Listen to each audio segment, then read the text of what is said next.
In public sector, that is public corporation और statutory corporation. तो आइए सबसे पहले जान लेते हैं what is a public corporation. It is a body corporate formed by passing a special act of parliament, यानी कि ये एक ऐसा फॉर्म ऑफ ऑर्गेनाइजेशन है जिसके एस्टैब्लिशमेंट के लिए एक स्पेशल एक्ट पास किया जाता है पार्लियामेंट के अंदर और by the central and state legislature. भाई दो तरीके हैं इसकी फॉर्मेशन के, या तो पार्लियामेंट के अंदर कोई स्पेशल एक्ट पास होता है यानी कि किसी ना किसी स्पेशल पर्पज से इनकी फॉर्मेशन की जाती है, या फिर सेंट्रल और स्टेट लेजिस्लेचर जो हैं, जो लॉ मेकिंग बॉडीज हैं, वो इनको फॉर्म करते हैं पब्लिक कॉर्पोरेशन को। जैसे कि एग्जाम्पल के तौर पर हम ले सकते हैं Indian airlines, LIC life insurance corporation of India, air India, SBI state bank of India. तो अगर आप एग्जाम्पल पे फोकस करो तो LIC है, SBI है, इनको एक पर्टिकुलर फंक्शन दे रखा है गवर्नमेंट ने और उस पर्टिकुलर फंक्शन के फुलफिलमेंट के लिए ही गवर्नमेंट ने जो है इनको स्टैब्लिश किया था, either by passing a special act in the parliament, या तो पार्लियामेंट में एक स्पेशल एक्ट पास होता है इनके लिए, या फिर जो है सेंट्रल और स्टेट लेवल पर जो भी लॉ मेकिंग बॉडीज है वो किसी न किसी पर्पस की फुलफिलमेंट के लिए स्पेशली इनका एस्टैब्लिशमेंट जो है वो करती हैं। अब ये जो एक्ट पास होता है पार्लियामेंट में इनकी फॉर्मेशन के लिए, इस एक्ट के अंदर इनके सारे powers, objectives, limitations, rules and regulation सब कुछ क्लियरली मेंशन होते हैं और उसी एक्ट को ये लोग अपनी पूरी लाइफ टाइम में फॉलो करते हैं।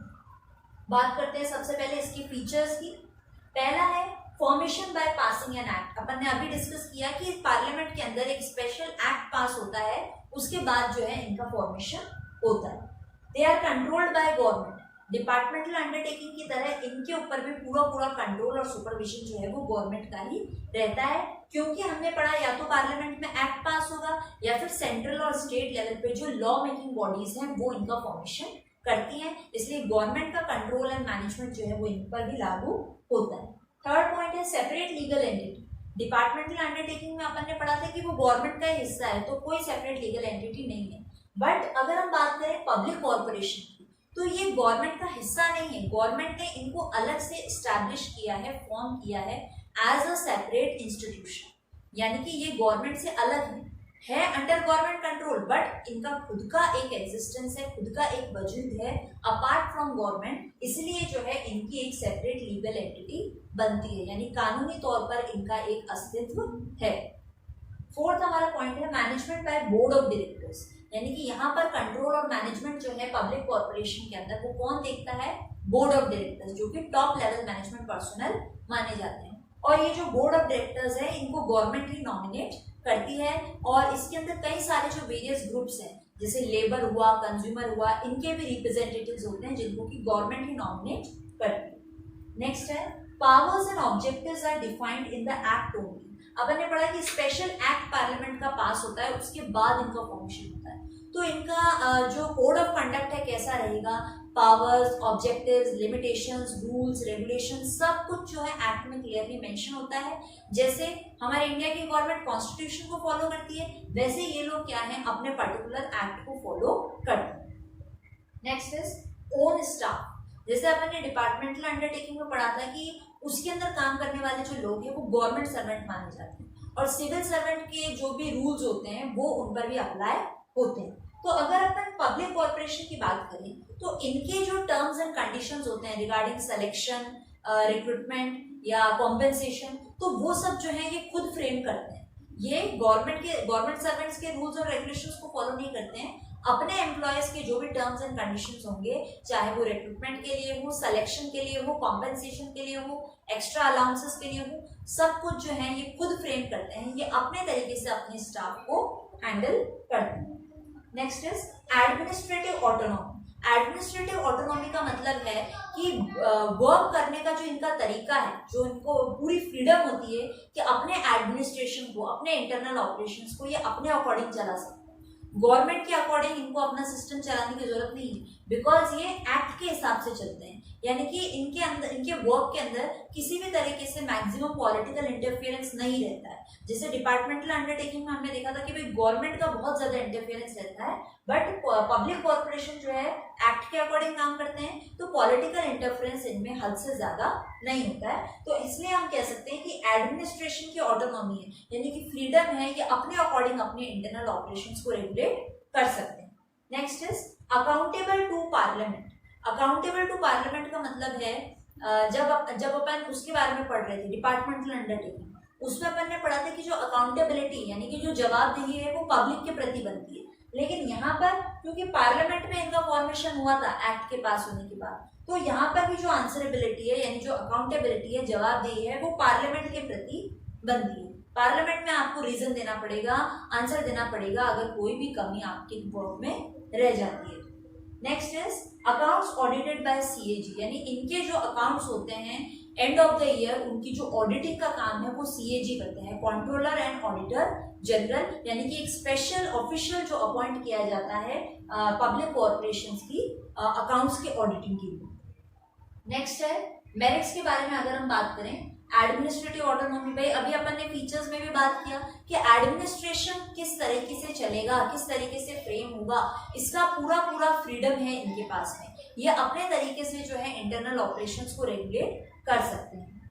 नेक्स्ट है क्विक डिसीजन, क्योंकि ये हर चीज पे गवर्नमेंट पे डिपेंड नहीं है, ये एक्ट को फॉलो करते हुए अपने मतलब अपने तरीके से इंटरनल सिस्टम को रेगुलेट करते हैं, तो इनका डिसीजन मेकिंग जो होता है वो भी बहुत क्विक होता है। जैसे अपन ने डिपार्टमेंटल अंडरटेकिंग में पढ़ा था कि डिसीजन मेकिंग में बहुत ज्यादा टाइम लग जाता है, ऐसा कुछ भी पब्लिक कॉर्पोरेशन में नहीं है, ये अपने अकॉर्डिंग करते हैं तो क्विक डिसीजन लेते हैं, और ग्रोथ और एक्सपेंशन भी जो है वो बहुत अच्छी तरीके से करते हैं। नेक्स्ट है सर्विस मोटिव। डिपार्टमेंटल अंडरटेकिंग की तरह इनका भी मोटिव वही है, सर्विस का, वेलफेयर ऑफ द सोसाइटी का, क्योंकि ये भी है तो end of the day under the government control. Next है एफिशिएंट स्टाफ। भाई स्टाफ जो है इनका बहुत एफिशिएंट होता है, स्टाफ के अंदर जो है एक्सपर्ट्स शामिल होते हैं, क्योंकि इनका भी जो है रिक्रूटमेंट का, सिलेक्शन का, कॉम्पेंसेशन का जो भी सारा प्रोसीजर है वो बहुत अच्छा होता है, बहुत बेहतर होता है। ये भी जो है बहुत क्वालिफाइड और ट्रेंड लोगों को ही अपने स्टाफ में शामिल करते हैं, जो कि बहुत लेंथी प्रोसेस कंप्लीट करने के बाद स्टाफ में शामिल होते हैं, और उन्हें भी जो है गवर्नमेंट सर्वेंट ही माना जाता है, तो बहुत काबिल स्टाफ जो है इनका हिस्सा बनते हैं। नेक्स्ट है प्रोफेशनल मैनेजमेंट। इनके मैनेजमेंट को प्रोफेशनल क्यों कहा गया है, क्योंकि इनका जो मैनेजमेंट है उसके अंदर कई सारे प्रोफेशनल्स भी शामिल होते हैं।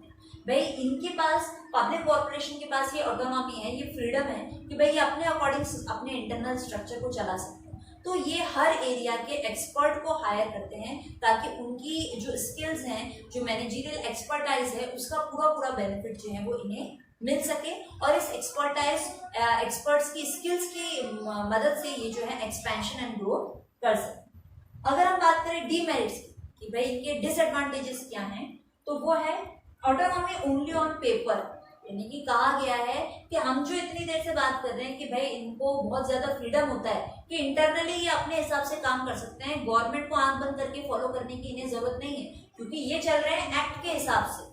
तो ऐसा कई बार कहा गया है कि ये सिर्फ कागजों में लिखी गई बातें हैं, रियल लाइफ में तो पॉलिटिकल इंटरफेरेंस इस पे रहता है। जो हमारे मिनिस्टर्स होते हैं, जो मिनिस्ट्रीज होती हैं, वो इनके काम में इंटरफेयर करती है, इनके वर्क को इन्फ्लुएंस करती हैं, और कई बार इनकी पॉलिसीज में चेंज भी कर लेती हैं। नेक्स्ट है लैक ऑफ इनिशिएटिव, जो कि अपन ने डिपार्टमेंटल अंडरटेकिंग में भी देखा था कि एफर्ट और रिवॉर्ड, यानी कि जो आप मेहनत कर रहे हो और जो मुनाफा आपको मिलने वाला है उसके बीच में कोई डायरेक्ट रिलेशन नहीं है। भाई आपको पता है कि रिवॉर्ड आपको कितना मिलेगा, कोई भी एम्प्लॉय जो है, गवर्नमेंट में तो वैसे ही कहते हैं कि भाई गवर्नमेंट एम्प्लॉयज बहुत धीरे धीरे वर्क करते हैं, वो एक्स्ट्रा एफर्ट नहीं लगाते हैं, क्योंकि उन्हें पता है हमें फिक्स अमाउंट ऑफ रिवॉर्ड मिलने वाला है, उससे ज्यादा हमें नहीं मिलेगा चाहे हम कितनी ही मेहनत कर लें। ओके, तो ये भी जो है एक ड्रॉबैक बन जाता है पब्लिक कॉर्पोरेशन का, कि एम्प्लॉयज जो है वो किसी तरह का इनिशिएटिव नहीं लेते हैं, पहलपन नहीं लेते हैं, वॉलंटियर होकर सामने नहीं आते हैं कि भाई हमें इस काम को और बेहतरीन तरीके से करना है।